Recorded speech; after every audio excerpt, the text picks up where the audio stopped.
He's a man, such a man, such a man. He's a real man's man. He's a man, such a man. What's going on? Welcome to I think it's episode 10. I keep losing track of what episode it is. Episode 10 of Sports and Bullshit. I'm Dan Perozzi. Busy week right now, NFL free agency. So I asked one of my very, very good friends to sit in with me, Matt Spooner. Spooner, why don't you introduce yourself?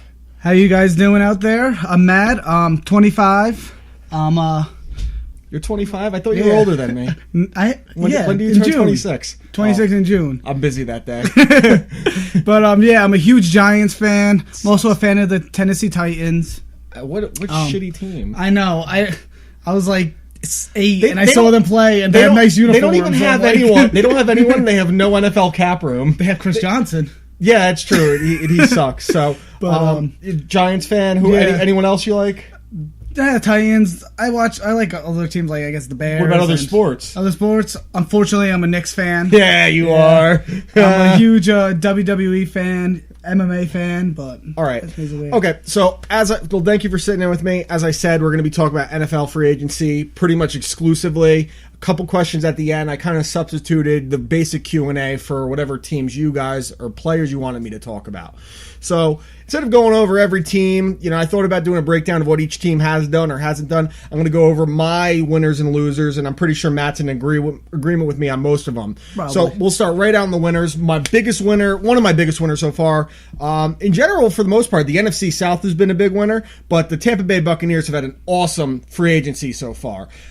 They cleared up the money for Darrelle Revis, which you never want to get rid of a player of his caliber, but the truth is, Alteron Werner is a better fit for the cover 2 scheme that Lovie Smith runs. So getting him at the money they got him at was amazing. Oh yeah, definitely. And being a Titans fan, you saw him play. Yeah, he's a great asset to the team, and he also is better in locker room because not every 2 years when Revis is going to want a new contract, when he wants more money. Werner's not going to be the type of person with that. So the thing specifically is that he is a cover 2 corner, which are very hard to find in free agency and even harder to draft. Oh yeah. So you're finding a guy that could thrive in your system. Yeah. You also signed Clinton McDonald, who is a very, very good nose tackle. Brandon Myers, I know you're not crazy about him, but he's great as an extra weapon, but terrible blocker. Terrible blocker. The other big signing is Michael Johnson at defensive end, and he may not put up gaudy sack numbers, but he was a 4th-ranked defensive end by Pro Football Focus against the run, and he can get to the quarterback. He has had double-digit sack seasons, and the Bucs need to create a little more pressure. So that pretty good, pretty talented defense got even better. And then they went and signed Josh McGowan today to a 2-year deal, which is a great deal. But here's the thing. I was okay with it, but they already announced him as the starter next year. I didn't know about that. I don't like. Glennon deserves a chance to compete. Oh, yeah, I would want the younger guy, because last time Lovie Smith said, I'm sticking with this guy at quarterback, when people thought he wouldn't, who was it? Rex Grossman. So, but otherwise, those get McDonald, Johnson, and Werner specifically. Those are great moves. The Bucs are...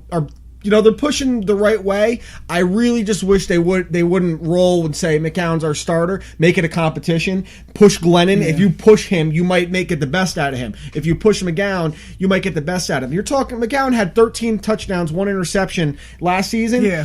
His career, the 4 years prior or the 5 years prior, he had 34 touchdowns, 47 interceptions. Yeah. So and he was out of the league 2 years ago. And he had Mark Trestman, who's a known quarterback developer. Yeah. So I think they're making a mistake by just announcing him as a starter already as well. But Lovie Smith has proven in the past that he doesn't need a quarterback to make it to the Super Bowl. It's true. He has a great running back. It's very true. But he's not solid wide receiver. But he's playing. And he's a great the defense that he wants. He's playing in an extremely tough division though, where it's a quarterback-driven division as well. Yeah. And you don't want to roll into that division fighting for the division with the worst quarterback, which they will have. So while we're still on the NFC South, the New Orleans Saints, They really only made one move, but it was a big one. Yeah, I don't know how they made it. You know what? Mickey Loomis is a genius with the cap. He always has been. And getting Jarius Byrd, what they did, not only are you getting one of the best safeties in the league, one of the most athletic, dynamic ones. Ball hawker, too. You're putting him with Kenny Vaccaro, one of the best young. Yeah. That's a great That's a safety dangerous team. combination. And that'll help what was a very improved defense and improved pass rush because they're going to be able to close gaps that quarterbacks see in a defense even faster. They're both center fielders, and they both make plays. Yeah. So that was huge. They're going to probably lose Zach Strife on the offensive line, which is a big loss. I do worry a little bit about the line, but Breeze has such a good release, and he moves so well back there. Re-signed Pierre Thomas as well, which is that actually surprised me. I didn't think so. They will probably lose Darren Sproles. Yeah, that's a given. But, you can't have 4 running backs on your roster. You can't. I know, and they're going to probably keep Ingram, it looks like, and whoever the kid was last year, he played really well in the playoffs. He's probably the best out of them. So I'm very happy with what the Saints did. Getting Bird, I can't stress how shocking that was, but how good of a move it was for them because they do play in a division that, you know, you're going to go against Roddy White, you're going to go against Julio Jones, you're going to go against not Steve Smith anymore. Yeah, Vincent Jackson. Whoever Carolina decides to line up at wide receiver. Exactly. So you get these two safeties, and it makes your corners better, too, when you had average corner play. You know, Rob Ryan did one of the best defensive turnarounds in NFL history last year, and now he's going to have he likes having his safeties and corners. He's going to have an even better safety back there. So that's huge. Big plus to the Saints. Very interested to see what happens with Jimmy Graham, because that you got to worry about paying your own guys, and Cam Jordan's a free agent next year. Junior Gillette as well. Yeah, that's true. It does get a little interesting, but Loomis has proven before, as he proved just now. I think they eventually get a deal done with Graham. I doubt they can let him walk. You know, no way, you can't. No way. So one more on the NFC South.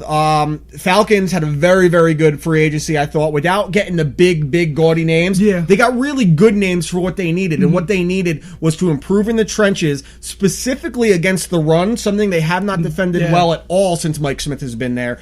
Signing Paul Soliai from Miami, a very, very good run stuffer, specifically a run stuffer. Getting Tyson Jackson from Kansas City, and they're going to finally convert to the 3-4 defense that Mike Nolan likes to run. They've been running a hybrid because they didn't have the right pieces in place. They had smaller, faster So guys. now you put Paul Soliai there, who he really blossomed when Mike Nolan came to Miami. He was a bust before Mike Nolan, and he's been consistently in the top 10 of nose tackles.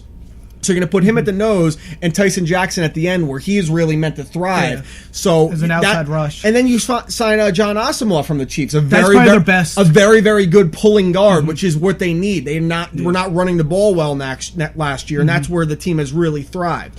So the thing I liked that the Falcons did was they didn't just go out and get one big piece that was the best player. They committed pieces, but they committed to one thing specifically. They committed to stopping the run and improving in the trenches, as opposed to going out there and getting the big gaudy names. So NFC South right there, 3 of the 4 teams, phenomenal job. Another team I was very, very impressed with, Denver Broncos. I don't know how the hell they probably had the best free agency. I mean, the way it looked. They signed 3 players really, but you go and get TJ Ward. When I saw that, I was like, wow, that's an awesome signing for them, because they're going to have Chris Harris back next year, and now you put him with Chris Harris, a very, very good corner.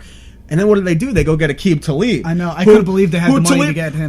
They way overpaid. Yeah. Don't make no mistake. I knew some team would, but he's a very good corner, but he is a guy that he doesn't stay healthy too often. He always plays banged up. You don't know about him staying out of trouble, and now he moves to a state where he could smoke weed legally, but not legally in the NFL.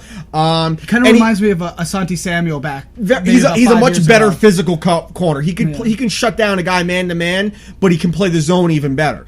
And the other thing you have to consider, he's not a great second half player. For example, this past year, the last 7 weeks of the season, only 7 corners allowed more yards in coverage in Aqib Talib. Wow. So, and if you look at the numbers throughout his career, he drops off in the second half. But you're putting him next to Ward, Chris Harris, and what other moves they might make. And then today they land DeMarcus Ware. And they overpaid for Ware. Ware is not worth that kind of money anymore. But what was the contract they gave him? 3 years. I said 10 years. 3 years, $30 million. 13. He's making $500,000 more this year than he would have with Dallas this year. So it's a lot of guaranteed money up front. But it's to me, it looks more like a 2-year deal with an escape clause in that third year. Most contracts, everyone freaks out. It's a 5-year. It's a 6-year deal. By the way, on the Saints, I was looking at the contract today, and the way the cap figures go. that's basically a 2-year deal. They can cut him after the 3rd year, and it's not going to cost them really much of anything. The way they set it up, that's why they could get it done right now. So right now, that contract looks like a 2-year, $25 million deal. But that's kind of what John Elway is setting up there, which I'm amazed. You know, I actually read a funny quote just from him right before we did this. Where everyone was like, how do you keep getting all these free agents no one expects you to get? Last year, Welker, this year, Talib. And he said, he compared it to dating. He said, if you don't treat them well, I'll scoop them up right from under you and treat them better. I'm like, that's all. Well, he was he knows what they want to hear, and he really endears to them very well. He's learned the business side very well. Yeah, he's a smart guy too. So they, what he saw was that his team got pushed around by a physical defense, and he went and signed 3 physical players. All of whom have been on winning team. Not T.J. Ward, he hasn't, but he knows how to play. He was a 4th-ranked corner, and he took less money than the guy that replaced him in Cleveland and Dante Whitner. So big thumbs up to the Broncos as well. Next team I have on my list, Colts, very, very good. Nothing, Vontae Davis probably got the biggest contract he deserved. Young, talented. That's surprising that they're able to bring him back. And he's improving. It looked like he was going to walk. It did look like he was going to walk, but very good signing for them. Signing Arthur Jones, who reunites with Chuck Pagano, take him away from the Ravens. So you weaken an AFC opponent who is consistently in the thick of things, and a guy who looks like he's only getting better as well. And then getting DeQuell Jackson as well. You did lose Antoine Bethea, who has played every game for them the last 6 years. So you hope I'm assuming they're probably going to go defense heavy in the draft. But getting DeQuell, a proven 100-tackle linebacker who can get to the quarterback and play coverage. Very, very good for the Colts. So nothing classy. He's just consistent. He doesn't wow you, but he doesn't. You know what? There's certain positions, and today's NFL linebacker is one of them, where if you don't notice them, it's a good thing because they're not getting burned. But it doesn't mean they're necessarily blowing you out of the water with their play either.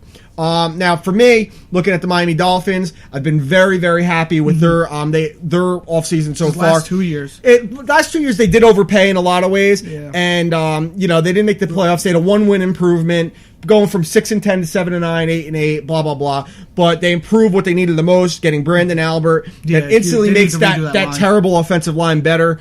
He's made a Pro Bowl. He's blocked for 1,000-yard rushers. He's a very good. He's only gave up 4 sacks last year. There were only 6 games last year where Miami gave up less than 4 sacks in a game. So he instantly made him. Now you look at their offensive line. You got him and Mike Pouncey. Yeah. So that already we have 2 pieces right there, and there's still plenty of guys out there in free agency. You signed Earl Mitchell, a young, very talented nose tackle from Houston, who played in a 3-4 in Houston, and he really was a 4-3 guy. So now he's coming over a 4-3 system. A lot of scouts and front offices were very, very high on him, and they stole him. And then signing Brent Grimes long term before he hit free agency, huge. Definitely. And then the one that shocked me today was signing Randy Starks to a 2-year. I thought he was gone. I thought, like Soliai, he was gone, and I was ready for it.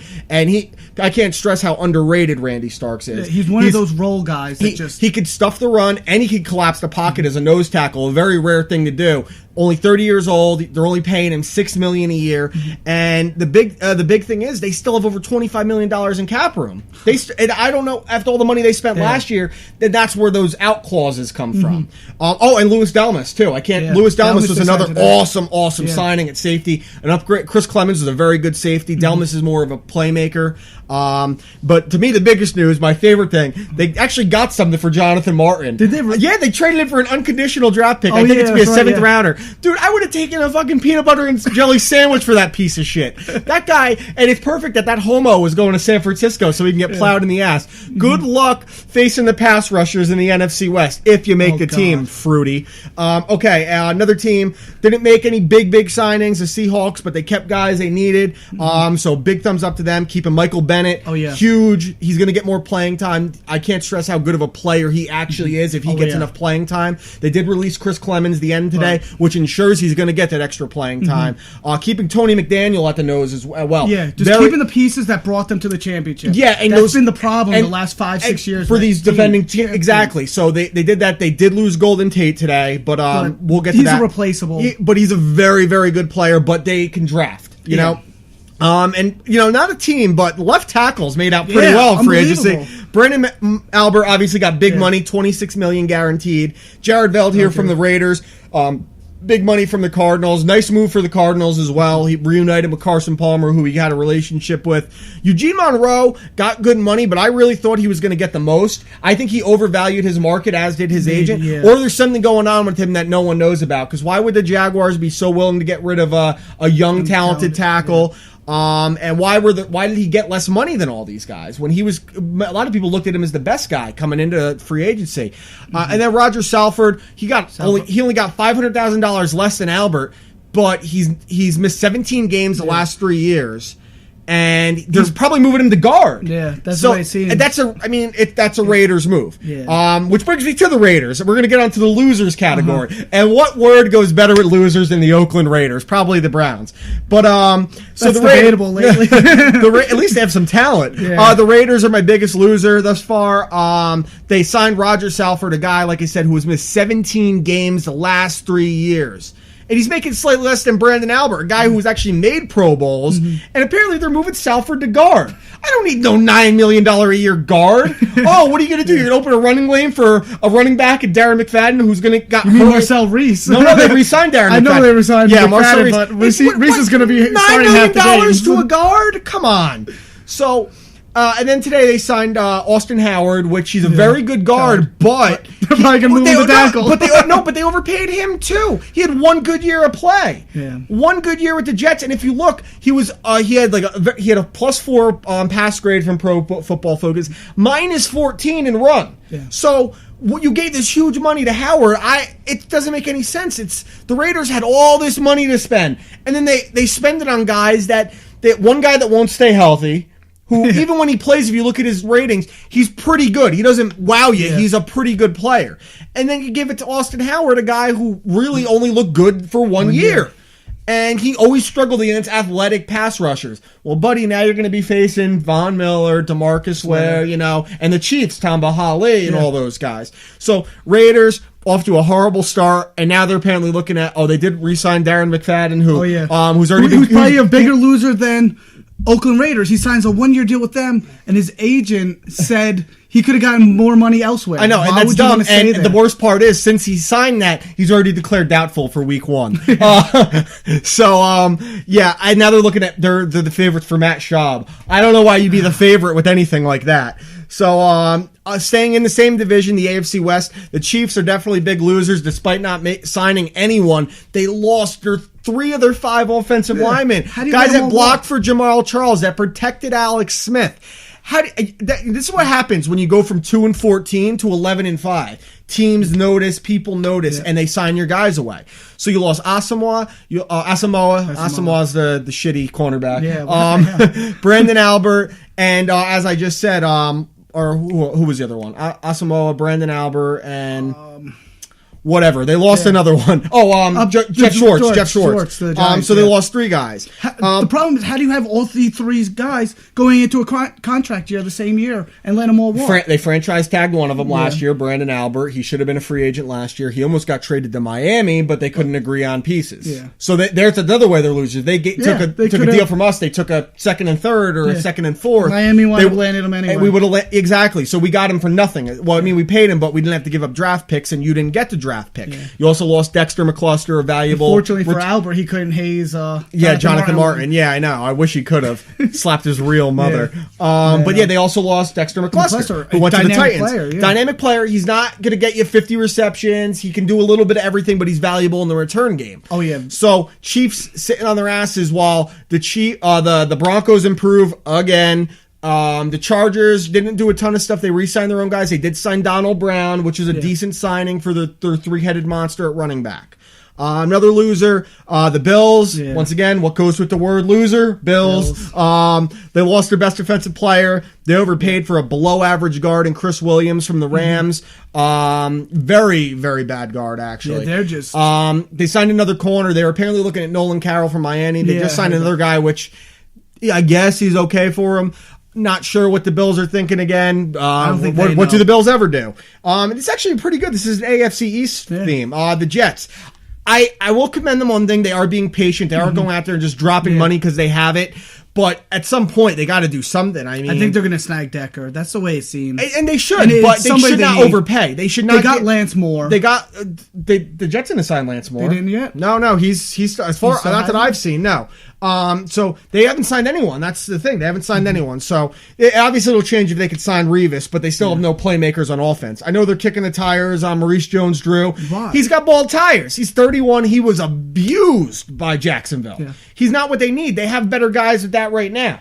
No, I would say they have better guys. Like, he's a dynamic playmaker. Put Maurice Jones-Drew in Seattle, and he'll be able to produce somewhat. Yeah, but he needs that line and another change of pace back. Not even that. The money you could spend on Maurice Jones-Drew, you could get yourself a quality corner. You can get yourself some offensive line, wide receiver. There's still okay corners out there. Yeah. But there's a lot of Eric great Decker, defensive backs I think they're being smart not overpaying Eric Decker because Decker is a good player. He's better than what they have. He's good, not great. But he's not worth to me more than $6-7 million a year. Oh God, which is what he's probably going to get. He was an okay wide receiver, and you could say it was Tebow throwing it to him, but he's a product of Peyton Manning, much like Austin Collie was and Anthony Gonzalez was. And he's not a number one. He's not a number one. He runs a 4.5 40. He's not going to blaze you. You'd be better off looking at Emmanuel Sanders because at least he could burn you. And I think he's going to Jacksonville. He's a huge upgrade. He will make Jeremy Curley better. I know they're looking at James Jones too. James Jones is a good one.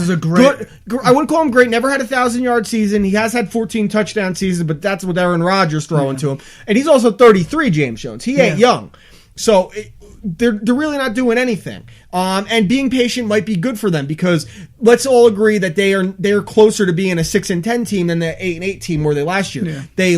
All their games they won last year. All their games they won were pretty much close games besides a few, and all the games they lost were blowouts. And I think they're closer to that team. I think they thrived on Rex playing for them, and the fact that they're sitting there not doing anything right now. It's not good. You lost Austin Howard, a guard who did play well for you last year. And he developed under you. So he could develop even more, you let him go. Yeah. Cromartie you cut. And Cromartie, while he didn't have a good year last year, he was good the year before, and he knows the system. And he wasn't healthy last year. He's still only 30. So you lost him, you could bring him back on a lower deal.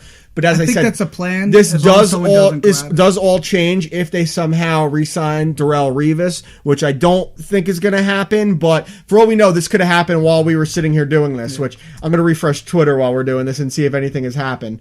So the Jets, like I said, with all that money, haven't spent anything. Leads me to the New England Patriots staying in the AFC East. They're taking a Giants philosophy, which is like the Jets, where they're just going to sit back and wait and then just slowly grab players here and there. So the Patriots, they lost Aqib Talib, very shocking, but I always feel like that Belichick has something up his sleeve. So I think he's going to end up. I think Darrelle Revis will end up in New England. Probably. That's where it seems. I really think so. I think that they'll give him whatever he wants. He is going to get more than Aqib Talib. He absolutely will. And he should. He absolutely should. He's besides 1 year with an ACL injury, he's played every game pretty much. And last year he was still coming back from the injury. And he fits what Belichick wants to do. Belichick has been wanting that guy that can he loves playing press cover, and he hasn't had the guys. If you don't remember that AFC Championship against the Ravens, he was still playing press coverage with Julian Edelman on Anquan Bolden, remember? Yeah. So, and speaking of Julian Edelman, they could very well lose Julian Edelman, who the Ravens are apparently very interested in. Yeah. So that, to me, that's, I don't know, I think Belichick is kind of getting his idea that, whatever I do will work. I think it's getting a little too close now as you push into Brady's twilight years, and Brady is still fantastic. You lose Edelman, he's probably your best wide receiver. I mean, he had 100 catches last year. He had over 1,000 yards. He knows the system. He has consistently gotten better for you. Yeah. So Patriots and the return game, exactly huge in the return game. So Patriots, the whole AFC East besides Miami has really done nothing. Now the Panthers once again doing nothing. No, their cap situation's horrible. Apparently they are the favorites to land Hakeem Nicks. He wants to go back home. I hear they don't want him. The general manager doesn't want him. It's possible they might want to try and clear up more cap room to spend next year. Yeah. Losing Steve Smith, and they're 3 wide receivers. I had to look up each one of them after. I don't even remember their names, but they're making. They lost LaFell, the number 2 wide receiver, and LaFell was meeting in New England today, by the way. So Panthers, and once again, your whole division improved except you. That is bad coming off a playoff year. And you're still way overpaying D'Angelo Hall and Jonathan Stewart. You should have released one of them before their cap hit, or restructured one of them. especially when neither of them has lived up to it since the contract. They've only had spurts. Stewart played, 2 games last year? Yeah, exactly. Rams, once again, not sure what they're doing. Lost their entire offensive line. Losing Cortland Finnegan. He's fallen off, but he's still solid. He's still solid. So I don't know what and they're he knows doing. Jeff Fisher's system. Once again, another word that goes really well with loser, Cowboys. Something that they've gotten used to hearing, being losers. They lost their all-time sacks leader, and they still don't have money to spend. Yeah. They saved $6 million. He was getting paid $13 this year. His cap hit was only about $6. Yeah. So they have $7 million to spend. And what are they going to go do? They're going to sign a couple little role players, which, I mean, realistically, all the Cowboys fans were freaking out about where I gotta confront them with this because I understand it is a nostalgic thing, and it was hard for me seeing Jason Taylor leave Miami, even though I knew he was at the end. But the Cowboys defense finished as the historically the worst defense of all time last year with DeMarcus Ware. I don't know how to tell you this. They could finish even worse than that without him. Yeah. You know? So it was a smart move for them, especially because he was going to make more money next year, too. It was the right move. I know Cowboys fans do not want to hear it, but it was the right move. And then the other losers, once again, just grouping someone here. Wide receivers, and I guess we could even say running backs, too. Yeah. Eric Decker. Too many running backs. You got Ben Tate, LeGarrette Blount, Maurice Jones-Drew, Darren Sproles is going to be out there. I think the market is kind of being held up by what happens with him. Yeah. I mean, the first running back to fall was fucking Toby Gerhart. Yeah. And Rashad Jennings. And it's so, but I mean, wide receiver, Eric Decker, Emmanuel Sanders, James Jones, Hakeem Nicks, Julian Edelman, they're all waiting. I mean, last year wide receivers just fell. Yeah. Mike Wallace, Brandon Gibson were all signed within one day. So that's bad. And the other losing group, veteran pass rushers. I know DeMarcus Ware is signed since then, but Jared Allen, he's being a real twat about this. Apparently the Broncos offered him the same contract that they gave DeMarcus Ware, and he said no, he wanted more money. Jared Allen, you are not worth that shit. How much money? He's saying he'll retire if he doesn't get the money he wants. Which he's a very good player, but he's not worth. Ware is better. Ware is better. Peppers is better. Peppers is a lot better. As far as getting to the quarterback, it's probably Allen. But if you're going to give him that kind of money, you want a 3-down guy. Yeah. And he's never been great against the run. So Justin Tuck in this too. Yeah, Justin Tuck as well. But Ware and Peppers are going to be able to play all 3 downs because they can play the run. To me, Peppers can still really produce in the right system. I know he only had 7.5 sacks last year, but he was still stuffing the run, deflecting passes a lot. I'd still think Peppers can produce for someone. Now, teams that were in the middle, you got the Cleveland Browns there. Yeah. I love the Carlos Dansby signing. He is he's an upgrade from DeQuil Jackson. He is older, but he's only 2 years older. He had 7 sacks last year as a middle linebacker. That's huge. He deflects passes. He's a good leader. He's intense. And then Dante Whitner signing him. Good safety. Dante Hittner. He's changed that. He's not doing that anymore. But he's a penalty liability. And he is a downgrade to TJ Ward. He really is. And they got older at both positions. They still need a quarterback, and they still need playmakers at wide receiver and running back, which actually I want to mention, I don't know if you saw this, a typical Cleveland Browns move. Their new GM, Ray Farmer, was addressing the media today, and they accidentally leaked their board of free agents, like who they favored. So literally you could see who they were going after. They just completely messed up their own market. A typical Browns move. Well, and then today they released both Whedon and Jason Campbell. So obviously that tells you they're probably going to draft a quarterback, or you got Hoyer probably going to Hoyer, start. who wasn't bad last year. I thought Campbell was the best out of them. Campbell to me is a really good backup. He's one of the better backups in the league, but it's clear I think they're really pushing towards that, getting that quarterback. Yeah. Another team in the middle for me, the Lions, Golden Tate, love that signing for them. He is a great compliment to Calvin Johnson. He is a vastly overrated player by Seattle fans and the media, but the thing he does well is that he doesn't make mistakes. He's been one of the top 10 rated, since he came in the league, top 10 rated when it came to drop passes. He does not drop anything. He is a phenomenal pass catcher. Now, the thing that the people that get kind of confused, they think he's a slot receiver because of his size. He only took 20% of his slot snaps from the slot last year. Yeah, that's going to change. He's going to play the slot a lot, and he should, because he's very Calvin Johnson on the other side. He's a very great compliment to the Johnson. thing that he absolutely is. The thing he does very well is that he's good at causing people to miss tackles. And so you put him in the slot, that's very good. And if the Lions can somehow, if they drafted Mike Evans and having Mike Evans, Calvin Johnson, and Golden Tate, that is the perfect, because you have speed on the outside, speed and size, obviously, the complete wide receiver and Megatron on one side. You have size and power on the other in Mike Evans, and great hands and leaping ability, and then you have a speedy slot guy in Golden Tate. That's my. But right now the Lions are kind of in the middle because I still think they need to improve on defense. But the Golden Tate signing was huge because he is what they've been looking for as a secondary wide receiver to Calvin Johnson. And also they just brought in Hynoski from the Giants. I did see that. That's a great fullback. Yeah. He'd be very good to pass protect for Stafford and open up some holes for Reggie Wayne. They'll sling him out on Reggie Bush. They'd sling him out wide on screens as well. Another team in the middle. Before we jump into the discussion I want to have with you, for me, the Giants are kind of in the middle right now. I love the Jeff Short signings. He's one of the best guards in the league. He can play tackle as well, but it does sound like he's going to be playing left guard, which is where he is suited. Rashad Jennings, whatever. He's a nice player. He can produce. Not a guy who's going to start consistently, but apparently he was told he's got the starting job. That's just rumors right now. Who's that, Jennings? Yeah. That's what he said. Now, I have on here that they did sign O'Brien Sheffield. That's gone. He failed his physical. Yeah, apparently. I know. So unless he takes less money, Seahawks O'Brien Sheffield is not signing. They did re-sign John Beeson. Nice signing. But they still need help at defensive back and on the line and on wide receiver. If they roll in the next season with Victor Cruz, Ruben Randall, Janelle Jernigan as their three wide receivers, I'd be worried. Yeah. So they're kind of in the middle, but they did some things here nice. Getting Schwartz was crucial to me because he is a great guard, and he's what they needed. They need athletic guards as well. So, since we just discussed the Giants, let's just we went over my winners and losers. Let's discuss your New York Football Giants. What or who do you really want to see them go at? What positions? Things like that. Center. They need a center. They just released Bass, and I know they reduced Snead's contract, right? So to help center. sign Schwartz. And you need a center. So the biggest center on the market right now is Evan Dietrich Smith of the Green Bay Packers. That's who they're targeting. He has a relationship with Ben McAdoo. He's now the offensive coordinator. He was the quarterback's coach. Excuse me. Evan Dietrich Smith. Now, another name I'll throw at you because he's being dangled out there in trade is the Cleveland Browns' Alex Mack. They are talking about trading him. He was given the franchise. Very solid. It would cost you a first-round pick, but what you're going to get with him. There's no thing where you have to develop him and hope he pans out. He's a proven Pro Bowl center. So Evan Dietrich Smith is probably the cheaper option. He knows the system. So that center's your number one position to need. What would be position to need two for the New York Giants? Tight end. You need a tight end. You have nobody.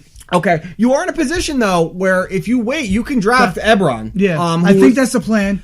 You bring in Quarles, who's a solid run tight end. He's a good secondary tight end. Yeah, but he's not a starter. Hey, but you also have Garrett Graham on the market from Houston. That's another guy. And Owen Daniels. Owen Daniels, to me, I know he gets hurt, but when he plays, he produces. I think Graham would fit that system that Bear Pasco did last year. He'll sneak into the backfield. You could split him out. And that's a type of. You still have the option of Jermichael Finley still out there, who he is a bit of an injury concern. But he's looking in Seattle. So exactly. We'll see after that. He to me will remind me a lot, if he comes over, of what they had in Martellus Bennett 2 years ago, who they should have kept anyway. So tight end. You re-sign Beeson.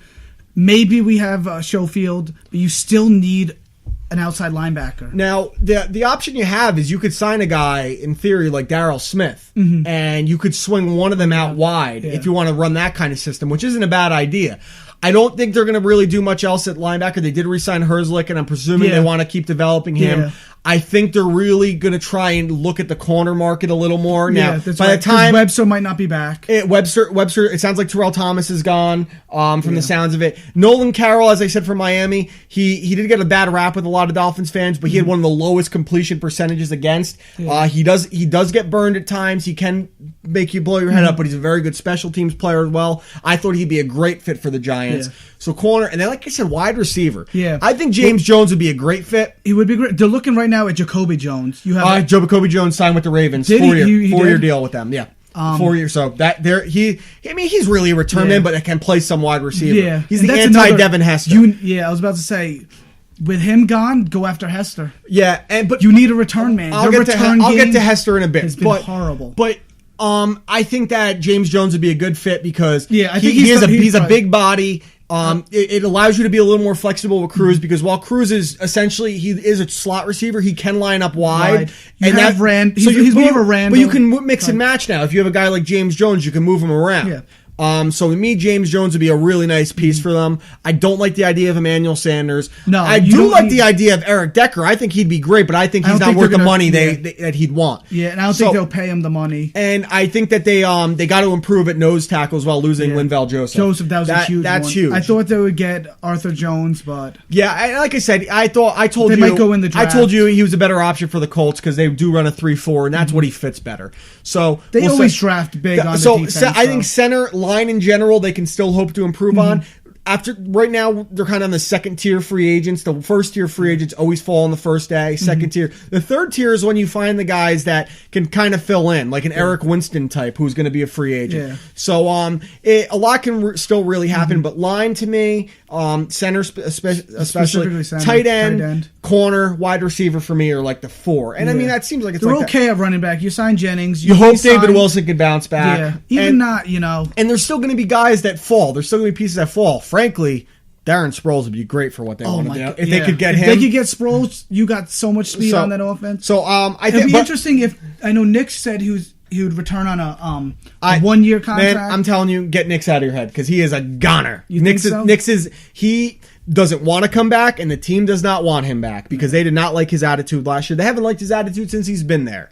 So he's a goner. So the Giants, they won 7 games last year. It was 7-9, right? Yep. They had the nice winning streak after the awful start. Terrible. They're a lot closer than people think, but they're still in a very fragile state because they're a team that thrives on the trenches, and that's where they're weakest. I'll right tell now. you, they shocked me with how much they went out in free agency yesterday. Oh yeah, normally you don't hear them sign anything. No, that's always been Jerry Reese's MO, and I'm glad that they didn't overspend either. Though they didn't panic or anything. They spent a little bit on Schwartz. Yeah, but he was worth it. He was worth it. He was an underrated name out there. So now that we're Giants out of the way, I see Colucci messaged me. I don't care. Instead of asking the general Q&A this week, I still took a few. I asked you to name me your team, name me your player, and I'll tell you where I think they'll go, where they should go, what will happen with them, why it shouldn't happen, what your team should do, etc. First one to me, where's Devin Hester going to go? Who the fuck cares? I know you love Devin Hester. I'm a huge Hester guy. Listen, he has 1 return in the last 2 years. He was never a Blazer. He was never a 4.3 guy. His best time was a 4.4, which is fast. Yeah. But he was a guy that relied on instincts and reflexes. And the first thing to go at old age is reflexes. And as his instincts go and he loses that little bit of speed, it makes a difference. He took zero offensive snaps last year. Yeah. Throwing back at corner. You're not in a league anymore where you can pay a guy to just return kicks and punts. Yeah. You cannot do that. You have to be valuable. And he has not proven he can be a wide receiver. He could be anything. So Devin Hester, he's going to sign somewhere because of the name. Because you could make money just selling it. Oh, he could break the record. He could break the record. Didn't he already break it? Or No, he's tied right now with He has the most combined. That's what it is? No, it's still most. One got called back last year is what happened. So he needs 1 to break it. And I mean, I think Tampa, a lot of people pin him to Tampa because, Lovie Smith, but they met with Ted Ginn today. Ted Ginn is better at this point overall. When you're talking about overall game, I don't know. I think he's going to be a guy that signs right around the time training camp rolls up, honestly. He has had 0 interest so far. He's a legend as far as what he does, but his value, the fact that he can't play a position really, really hurts him. Yeah. And the Bears were smart to let him go. Yeah, the time passed. Now, someone asked me, they were very upset about the deal. The Packers gave Sam Shields 4 years, $39 million, I believe about $18 million guaranteed. Shields is a nice corner. He's not awful. He's not great. He's barely good. I was very surprised when I saw that, the fact that he got more money than Brent Grimes. I know he's younger, which makes me happy they didn't give Grimes that much money, as much as he deserved it. We signed him before this deal went down. The Shields contract, I'm very surprised at the Packers. They've really let that roster go downhill since their Super Bowl. And they're really held together by the Aaron Rodgers for the most part. I don't know. Their defense is slowly. Shields is. You definitely don't want to let a piece that was solid like Sam Shields go, but you don't want to overpay either. Yeah. I know they let MD Jennings go, which is a good thing. That guy sucks, and he went to the Bears. So I saw that. So yeah, that was a way overpay by the Packers there. about the Philadelphia Eagles. Really didn't do much, but I like the Malcolm Jenkins signing. He never panned out to what they wanted at Ohio State in New Orleans. He had some moments, but he's pretty slow. He's going to be playing safety. Maybe the Eagles can get. He got a 3-year deal. I think it was a good signing for what the Eagles needed. Yeah. Low risk, high reward. Historically, the one thing that they probably looked at is the Saints don't have a great history of developing defensive players. Until this past year, it's true they've drafted a lot of guys and they haven't developed them well. But I mean, he hasn't looked good. Is the thing. Guys can look like they have potential and not play well, and then suddenly get it, like a Devin McCourty. But they also re-signed Jeremy Maclin to a 1-year deal, which I thought was awesome. I really thought they'd lose him because Maclin is an important piece, especially with what they're trying to do. He has never lived up to his first round billing, but he's been a pretty damn good wide receiver. When he's healthy, he's awesome. So Eagles, I still think there's some things they want to improve on there. They definitely want to shore up their defense a little bit more on the line. I think they could benefit from a seam tight end for that kind of system, especially, and getting a power back behind. What's his name? McCoy? Well, they have Bryce Brown. I know they have Bryce, but they want a guy that can have that mix of power and speed. Honestly, for them, a guy like Maurice Jones-Drew would be a great fit. But an unnecessary fit. Well, an unnecessary fit, but Brown, a team might trade for because of the youth. Maurice Jones-Drew is that change of pace back that late in games when a defense is worn out, where if a tackle he couldn't have broken previously, he'll be able to break out. So I like the idea. I think he'd be an interesting fit for them. And they still need to improve on defense. They are another team rumored to be interested in Darrelle Revis. That would be huge for them. Now the Titans. What are the Titans doing? They signed Leon Washington. Re-signed, yeah. Woo-doo-doo. Like, what the fuck? Guy hasn't done anything in years. Dexter McCluster, decent signing. They're probably going to release or trade Chris Johnson. Otherwise, they don't really have that much money to spend. You have to trade him. You can't release him. The thing is, teams know that if you don't trade him, you're going to release him. So you're not going to get what you want. You want a first-round pick. You want at least a second-round pick. You're realistically probably getting a third or a fourth. It's not teams are not going to give up first round picks for running backs anymore. The Indianapolis Colts taught everyone that when they traded for Trent Richardson last year. So I can't really say that I don't know what the Titans are going to do. They need to rely. This is an interesting season. They need to rely greatly on a good draft here. I love Wisenhunt. Wisenhunt is a very good coach. It really depends what they do in the draft. Their defense, you never know. You're losing Alteron. You're losing Werner, who, by the way, Alteron, his parents named him after Alderaan from Star Wars, but they spelt it wrong. By the time they went to change it, the birth certificate was already notarized. So they named him after a planet that was destroyed. Yeah. Bear with me here. And then they spelt it wrong. Spelt it completely wrong. I don't know how to follow that up. That's awful. Thank you for that. Thank you for the fact of the day, I guess. Since we're back on the Titans. Alteron. Titans, it's amazing for being a team that has been pretty average for a while now. And I think they're going to stay average. They have no cap room. They've drafted poorly. They need to draft well. They lost Kenny Britt, which I think get him out of there. Picture Kenny Britt in Detroit, by the way. That's another one I mentioned. If he can get it together. But he's not getting arrested. I know. The Titans, any Titans fan, I know one Titan fan specifically was probably the one that asked me this. I don't remember. You can't expect much. You guys just didn't have that kind of money to spend. The only thing that'll save it for you is if you release Chris Johnson. Yeah. And at this point, if you release him, there's not really any free agents that are going to help you long term. Yeah. You lost all the good offensive linemen are gone. The great offensive linemen are gone. You can still sign a Michael Bush. You could still sign a couple guys, but are they guys that are going to? But they're not win now guys. They're guys. No. They're stopgaps. This isn't a win now team. No, they're not, and that's why they're smart not to try. The main thing going into it is who's going to be your quarterback? Is it going to be Fitzpatrick? Is it going to be Locker? I would think Wisenhunt wants to develop Locker because that's what he's all about, fixing and developing quarterbacks. But I'll tell you this, if this was 2008 with Chris Johnson, Leon Washington, and Sean Green, you have the best running backs. Yeah, if it's 2008. If it's 2008, the Dolphins are winning the AFC East, and I'm not a miserable person. Next question is, where does Jared Allen end up? I don't know, man. It sounds like he's very.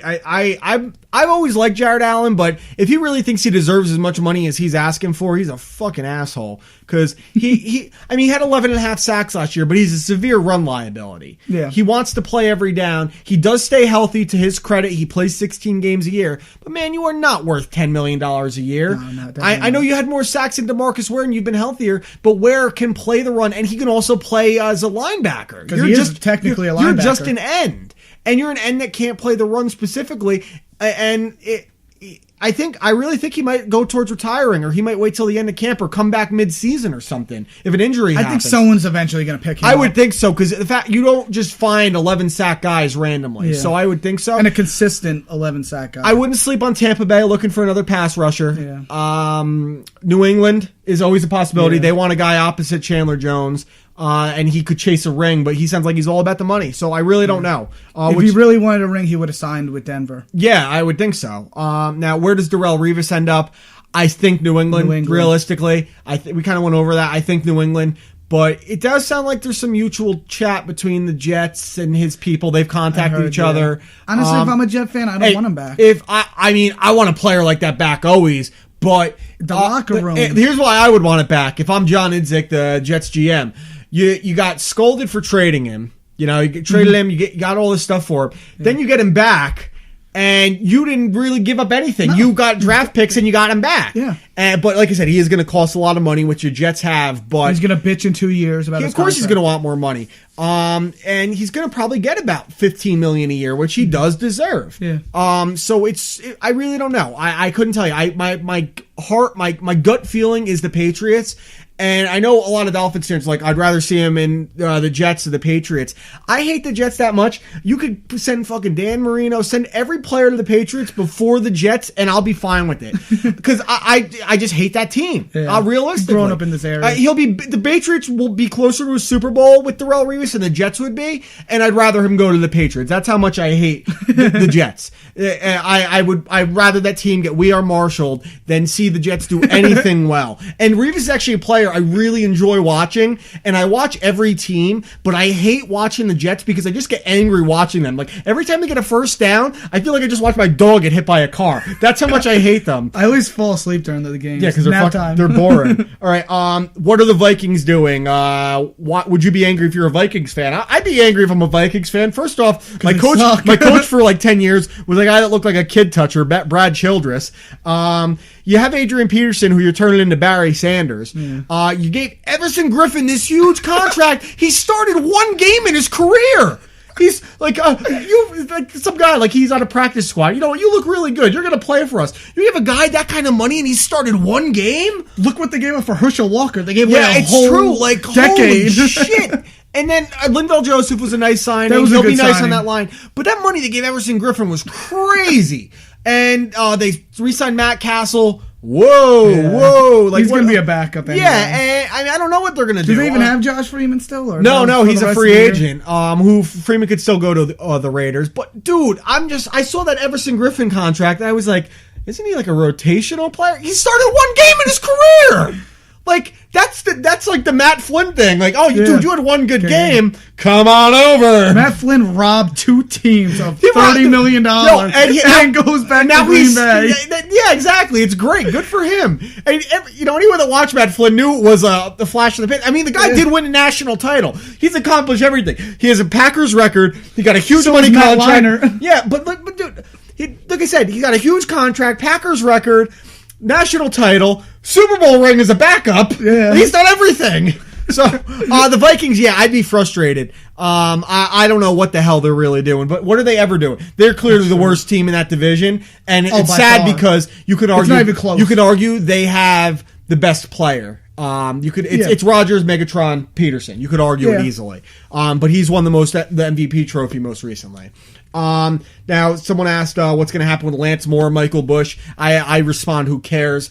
Lance Moore, Lance Moore's one of those. I always like Lance Moore. Lance Moore was a really good player I see him in the Saints system. Look at Robert Meacham. He got that big money from San Diego, did nothing. He goes back to New Orleans and he played pretty well. Yeah. It's Drew Brees, a great quarterback is always going to make a decent. This is how I always say: a great quarterback makes a shitty player look good, and make a good player look great. Yeah. And the thing with Robert Meacham, he's a decent player who Drew Brees made look good.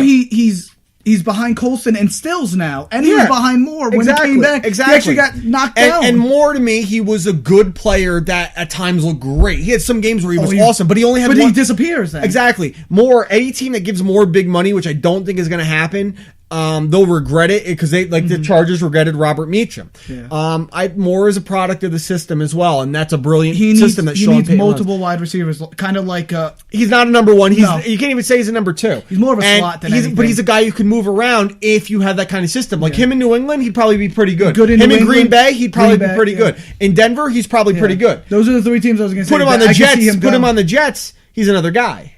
Yeah. You know what he is? He's another smaller guy that they have. Exactly. So as far as Michael Bush, he's a nice backup, decent backup, nothing special once again.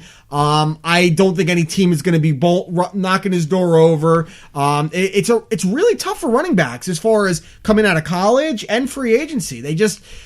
It's not a good market for him. Teams that have spent big money or big draft picks on him have almost always been disappointed. Yeah. I mean...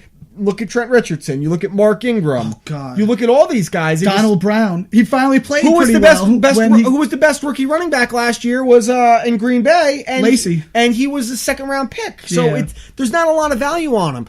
I don't think Bush, and even when Bush does sign somewhere, he's not someone that's going to wow you with his play. I thought he would be a lot better in Chicago than he was. Well, he was also backing up Matt Forte. That's true, a backup running back is always going to look good behind. But he didn't look that good. But there were some when he came in a game where Forte was moving well, he had a few good runs. Which one of my favorite cases is Sean Green. 2008, Sean Green looked great behind Thomas Jones. 2009, great behind Thomas Jones. He was playing only in the fourth quarter. But it was after the defense was worn out, and he was a change of pace back. Michael Bush is a change of pace. Pick me up a couple yards. My running back is tired kind of guy. Not worth mentioning. He is like a tier 4 free agent. Okay, so those are the basic football questions.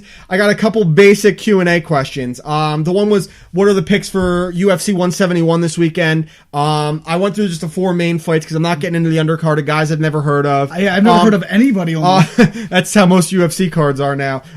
Jake Shields and Hector Lombard. People don't realize Jake Shields has beaten 3 of the 4 guys that are in the main and co-main event. He beat Carlos Condit. Yep. He beat Robbie Lawler, and I believe it was Tyrone Woodley he beat as well. Yeah. That's crazy. I know. And he always gets slept on because he is kind of boring, and I can't believe his striking hasn't improved in the 15 years he's been fighting. So robotic, but it works.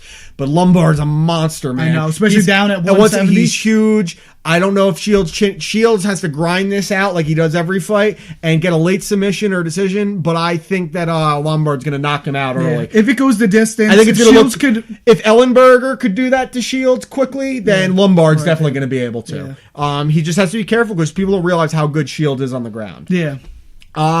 Diego Sanchez and Miles Jury. I was surprised to see Diego's actually the underdog in that fight. Miles Jury's a really good fighter. I don't know much about him. He's a really good fighter. Apparently, there's rumors Diego might be close to retiring, which... He has been around forever. He hasn't improved either. He's just been the same guy. Just come out and brawl and scream when he throws punches. It says yes. Yeah, he started the yes chant. Yeah. I think Diego would win, but I can say I've seen Miles fight a few times, not enough to where I can be confident in picking him.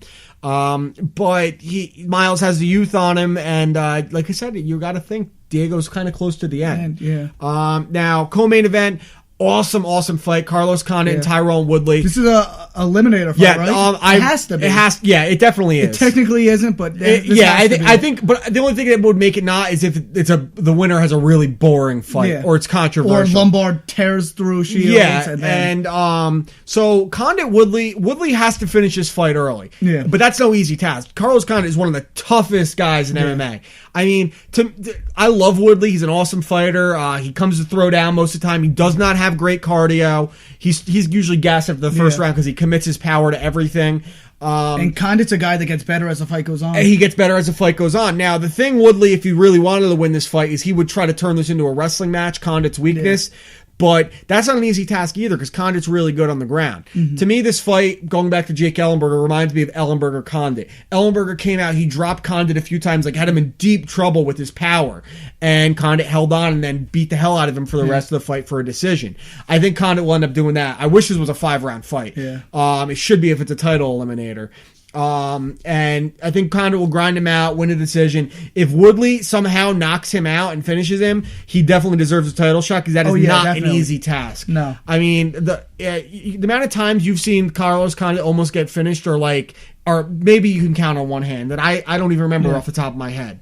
And in the main event, Johnny Hendricks, Robbie Lawler. I've been so excited for this fight. I know, two fighters I absolutely love. It's, you know what, they both come to throw down. Johnny Hendricks had that heel turn after the GSP, but the classic heel turn. And I like Hendricks. I like Robbie Lawler a lot. He's been one of my favorite guys. Really, it's amazing to think where Robbie Lawler is. And this is a guy, someone called Robbie Lawler a breakout fighter of the year. I was like, dude, if you could have lost a fight to a prime Pete Spratt, you ain't having no breakthrough fighter because you were fighting a long time ago. Because prime Pete Spratt was one time. Yeah. It was that night. Pete Spratt, the only guy that be offered a title fight and turn it down. Yeah. And then lose the next fight. Robbie, his evolution as a fighter has been amazing. When you think about how long he's been fighting, it's crazy. Yeah. But this is a tough fight for him. It's something he always struggled with, wrestlers. He doesn't have an amazing chin. He's got a decent chin. He has been able to take a beating, like you saw the Melvin Manhoff fight. Melvin beat the hell out of him, but he takes a lot of shots. He takes a lot of shots, and Hendricks, is going to come to throw down. Yeah. So who's going to stand there and be able to take the punch? Who hits harder? Historically, Robbie Lawler is one of the hardest punchers in the division, but Johnny Hendricks has knocked out guys that we've never seen knocked out before with one punch, and he came close to knocking GSP out. And he came close to knocking him out. So I'm going to go with Johnny Hendricks by TKO in the second. I think he's going to drop him and then swarm. But man, this could turn out to be a really exciting fight. What are you thinking? I think Hendricks is obviously the favorite. I think he knocks Lawler out. Especially the fact that Lawler doesn't warm up. The first round is his warm up. Yeah, it's true. You can't be doing that in title exactly. fight. Robbie Lawler's a dumb person. If you ever hear him talk, it's like the lights are on, but nobody's. It's like talking to bread. Like that's what I picture Robbie Lawler like. I want Lawler to win just because I love Lawler forever. But Johnny's my boy. I think he should be the champion right now. I agree. So another random question. Someone asked me, why did I bring down Malaysia flight 370? I don't think I brought it down. I mean, unless they found that giant head of yours messed up the gravitational, pulled it back. That is some weird shit, though. Like, it just lose a plane. Like, it doesn't just happen. Like, it's like, did they cross into the third dimension or something? Like, I was at work when this happened, and someone comes up to me, he's like, "Do you hear about that plane that went missing?" I'm like, "How do planes just go missing?" It's like they don't just go missing. Unless was it blown up? It just went missing. Because if it blew up, you would have found debris by now. Yeah. The one thing I found weird, I know we're getting like conspiracy theory now, but the people are on the plane, they're calling their cell phones, and it's ringing. It's not going right to voicemail. Like, I did just some prank. Like, gotcha. Like, we hit the plane. That's some weird shit. So I brought it down because they were all Asian, and I hate them. Do you feel Barack Obama is doing enough to create rim jobs? Rim jobs. I mean, no, he's not, because I'm not getting any. All right, next question. If Spooner threatened to beat you up, would you join the witness protection program? No, I would get a fucking broomstick and just hold it out because he couldn't reach. Because he's like, guys, Matt Spooner, picture him. He's about 4'2". He has a seat to drive his car like Rocco on Rocco's Modern Life. And he can't go on roller coasters. Some of them I can. No, he can go on. I've been on roller coasters with him. I would not feel threatened to join the witness protection program. Matt is harmless unless he's driving. When he's driving, he turns into one of the biggest pricks imaginable. Like, but the first time my dad was ever in a car with him, he got to witness Matt's road rage. Like, Matt's road rage consists of, if someone is doing 5 miles over the speed limit and he wants to go 6, move, you fuck! So screaming. And my dad goes, I've never seen such a nice kid turn into such an asshole. Not wrong. But I realized, being around your family, it's the whole family. Yeah. Like, your sister, sweetest girl in the world, she's like just fucking angry. Yeah. My dad's probably the worst of us. If you told me I had to drive somewhere with Matt, like everywhere, maybe then, or if I was signing him up for like the movie Death Race and he just had to hit people with his car, he's my guy. So, no, I wouldn't feel threatened then. And someone asked how pumped I am for a potential Alexander Gustafsson and John Jones rematch. Realistically, that was probably the best fight I've ever seen overall. It was amazing. As far as skill set, heart from both guys. I personally scored it for John slightly. I would not have an issue if they gave it to Gustafsson. Yeah. Having watched it a few times, I did give it to John. I would love to see a rematch. But I don't want to wait. Like, Gustafsson's going to be on the shelf. He just won this weekend, had a nice knockout. Well, Jones is fighting in Glover Teixeira next month. But I know you kind of eliminate a contender with this, but I'd love to see Gustafsson and Cormier fight. That would be a true number one contenders match, in my opinion. Cormier didn't get a proper introduction. Exactly, to 205. So I definitely would be really pumped for a Jones rematch, and I actually do think Jones would win easier in a rematch because Gustafsson, he knows the game plan to beat him, so he would try to come in with the same thing. Yeah. Jones has to throw something different at him that he is not used to. And he's one of the most unpredictable fighters. Gustafsson, to his credit, is very unpredictable. Yeah. When he took John down, I was not expecting that, and Gustafsson is only getting better as well. So if they let this fight materialize the right way, Jones beats Glover, it'll be a great rematch. The other thing you'd have to look at is if Jones beats Glover, beats Gustafsson in a rematch, and then beats Cormier, he may have the single greatest MMA run ever. When you look at who he's beaten, you're talking. I know Bader's not anyone crazy, but you're talking Bader, Shogun, Rashad, Rampage, Machida, Belfort, Gustafsson. Am I missing anyone here that he's beaten? Sonnen, name. But it's crazy when you look at it. And then if he beats Gustafsson again, Glover, and Cormier. That's crazy. I mean, he's the first guy ever to beat 4 champions in 1 year. Yeah. It's really crazy to think about. So, it should be a good card this weekend, though. Very good on paper. We kept it at just about an hour. So you didn't talk as much as some people, which is a good thing. I didn't talk as much as I do with some people, which is a good thing.